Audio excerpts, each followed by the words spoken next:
Do you have a living will? Does your family know and understand your wishes? This month is Healthy Aging Month, and a part in aging is setting your financial and health affairs in order. I was able to speak with experts who say now is the best time to start.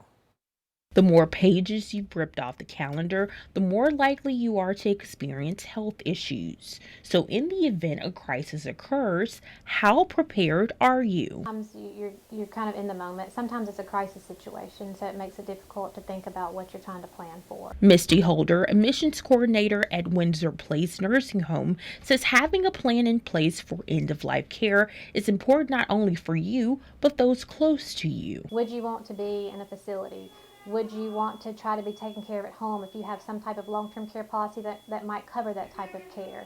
Having those conversations ahead of time can really take the burden off of your loved ones. So, how can you ensure your wishes are honored when you can no longer make decisions? You do things like medical directives, you do things like power of attorneys, and those things ensure that what you envisioned happening to you if something like that could happen is laid out in written form, and they have to follow that. Attorney Jeff Hosford says it's best to get an early start to ensure that your long-term health care and assets are handled the way you want them to be. A trust allows one to go ahead and set everything into motion as though that trust is the owner of everything, and then that trust basically takes over when you pass away.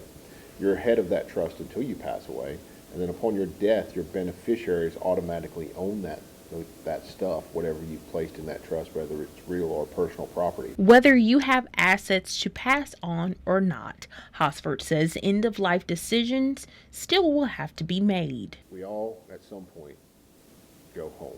The question is, do you want it to be done the way you want it to be done, or do you want it to be done where all of your family is fighting over what you've worked so hard for all your life?